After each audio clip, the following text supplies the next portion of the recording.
Welcome to the deep dive.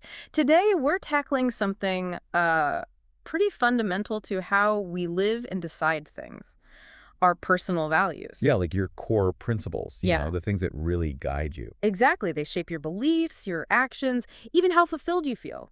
And think about this. Apparently, we make around 35,000 conscious decisions every day. Wow, that many. Yeah, and get this 200 just about food. Ah, sounds about right for me. Right.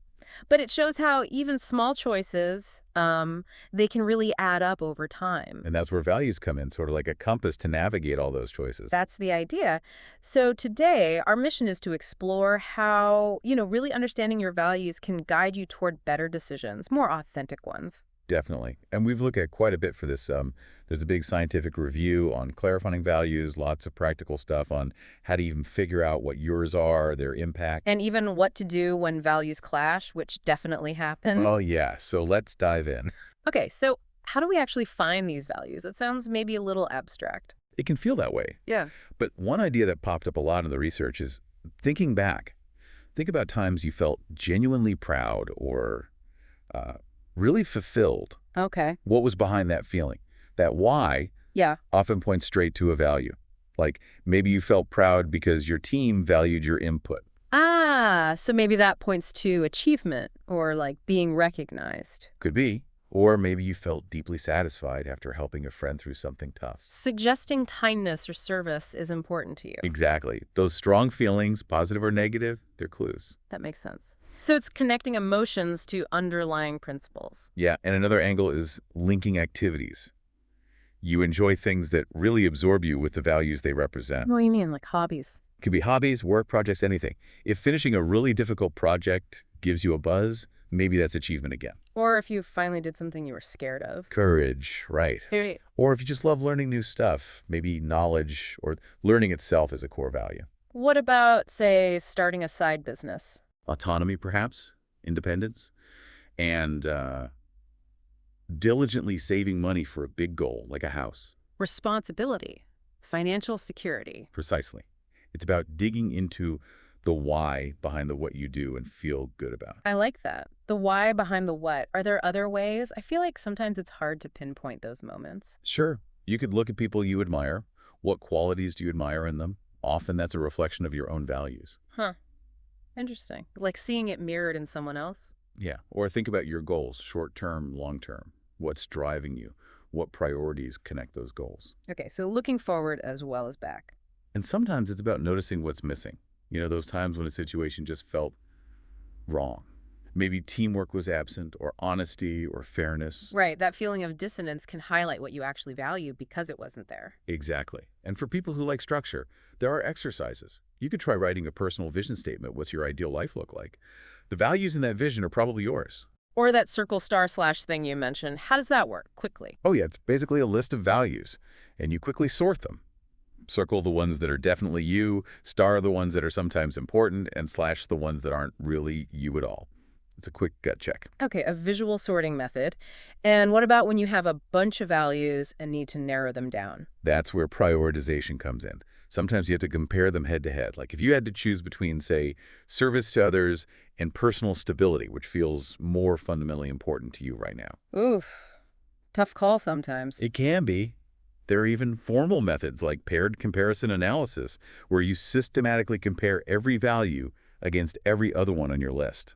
Sounds intense, but the main takeaway here, really emphasized in the sources, is that this is super personal, right?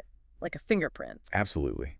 It's got to be about your truth, what genuinely resonates with you, not what you think you should value based on society or family or anything else. Honesty with yourself is key. And they can change too, right? They're not set in stone forever. Great point. Yeah, your values can definitely shift as your life circumstances change, as you learn and grow. What was number one maybe 5 years ago might not be today. So checking in with yourself periodically is really useful. Makes sense. Life happens.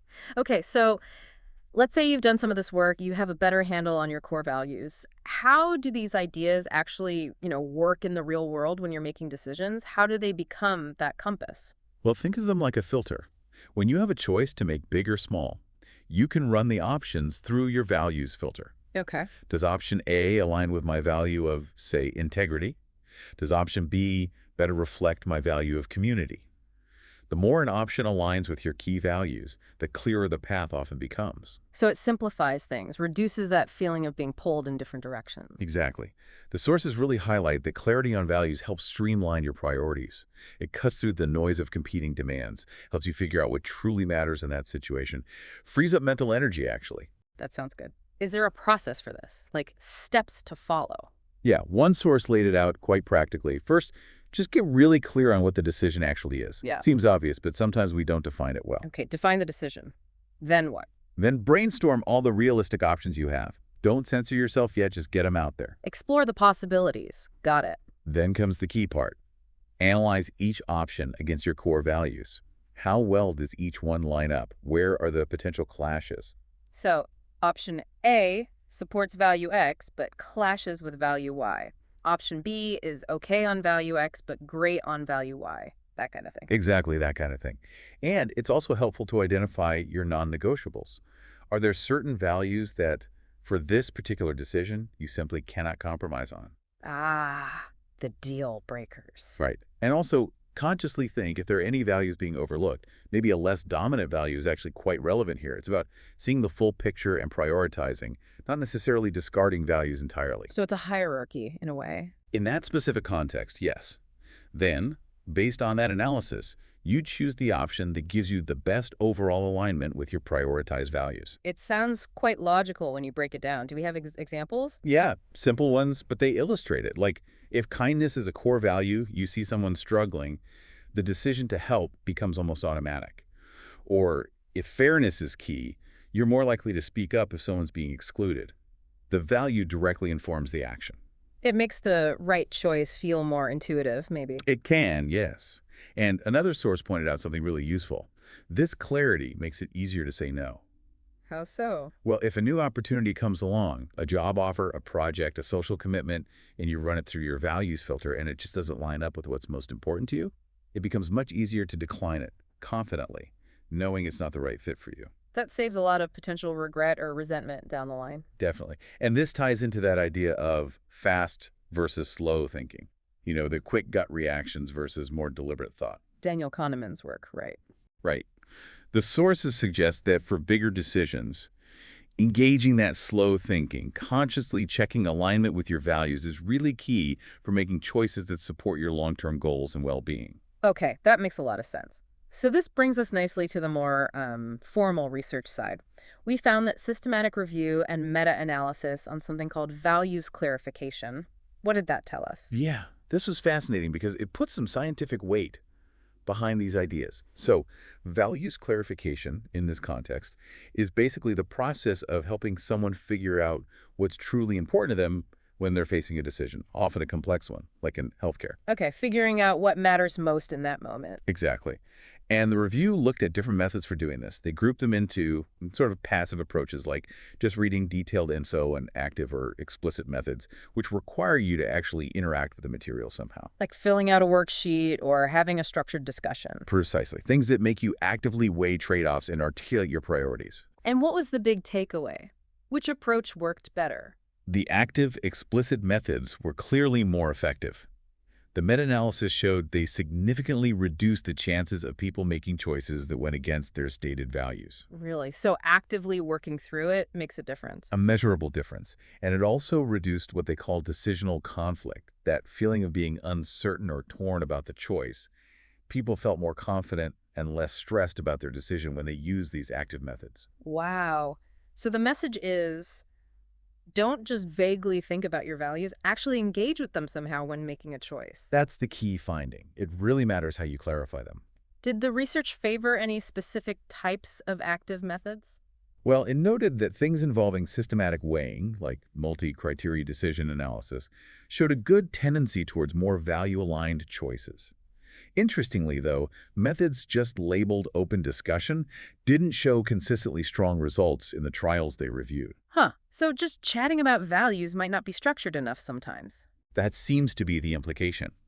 Perhaps those unhurried, deep conversations are hard to implement consistently in, say, a busy, clinical setting, or maybe a more focused structure helps people really pin down their priorities for a specific decision. So for things like those patient decision aids that help people choose treatments. Yeah, the review strongly suggests those tools really should include these explicit interactive values clarification components to be most helpful. Makes sense. What kinds of methods did they actually study? You mentioned weighing things. Oh, a whole range. Yeah. Things like allocating points, like you have 100 points to distribute across different features of a choice based on how important they are to you. Okay, I can picture that. Also, more complex stuff like adaptive conjoint analysis, analytical hierarchy process, discrete choice experiments, lots of different ways to structure that thinking process. And they looked at decisions across many contexts: treatments, screening, prevention, genetic testing, both real decisions and hypothetical ones. So pretty robust evidence for actively clarifying values.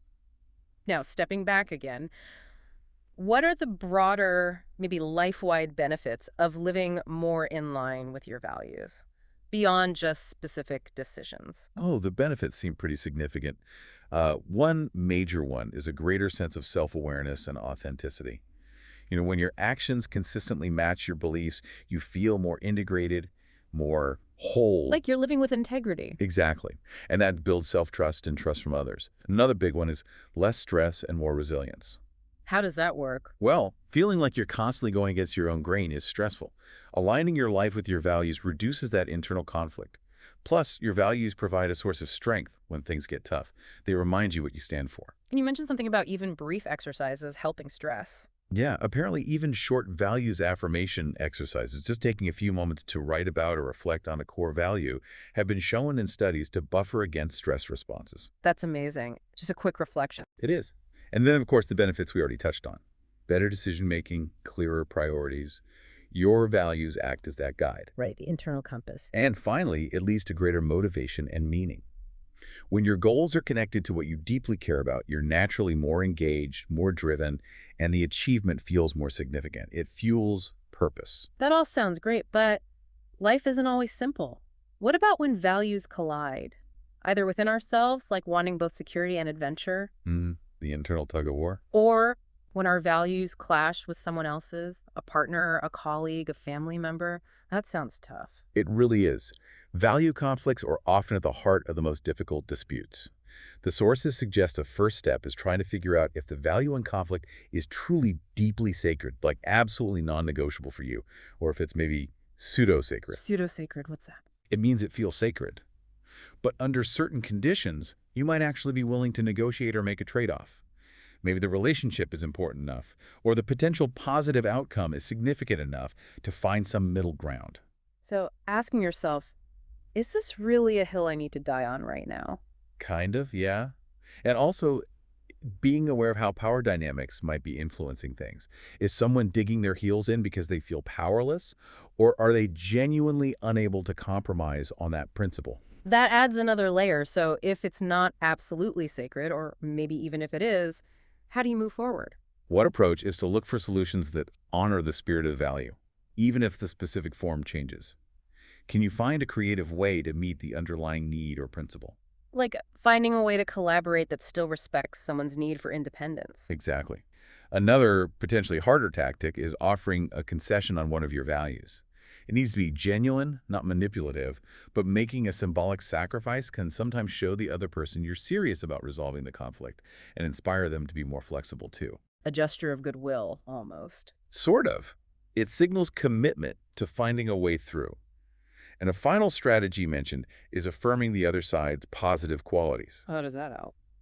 acknowledging their trustworthiness, their principles, their good intentions. Even if you disagree on this specific issue, can sometimes soften their stance. It makes them feel heard and respected, which might make them more open to finding a solution that works for everyone, rather than just defending their position. So it's about de-escalation and finding common ground, even when values seem miles apart. Yeah, finding that shared humanity and respect can unlock things. Very helpful strategies. Now, just quickly before we wrap up, you mentioned one source touched on values across cultures. Yeah, it was brief but interesting. A study used like computational analysis of blogs from different countries. Analyzing balls. Yeah, to see how values were expressed. They found that while some core human values might be fairly universal, the way people talk about them, prioritize them, and express them online definitely showed cultural differences. So our personal values are personal, but they're also shaped a bit by the culture we're swimming in. Seems that way. It's that mix of individual and environment. Okay, so really, pulling all this together, the message seems clear. Taking the time to actually understand and live by your personal values isn't just like a nice to have, it's a powerful tool. Absolutely. It really is fundamental for making better, more authentic choices, reducing that everyday stress, and ultimately building a life that feels more meaningful and, well, more you. So for everyone listening, the encouragement here is definitely take some time, actively explore your own values, maybe try some of those methods we talked about, reflecting on proud moments, thinking about activities you love, maybe doing that quick circle star slash or comparing a few values head to head. And then start looking at recent decisions or upcoming ones. Through that lens, how do they stack up against what you're discovering matters most? Yeah. And maybe a final thought to leave you with. How might getting clearer on your values actually change the way you approach your next significant decision? What non-negotiables might you uncover about yourself? Good questions to ponder. It's an ongoing process, really. Definitely. We'd love to hear any thoughts this sparked for you. Feel free to reach out and share. Thanks for joining us for this deep dive. Yeah, thanks everyone. Until next time.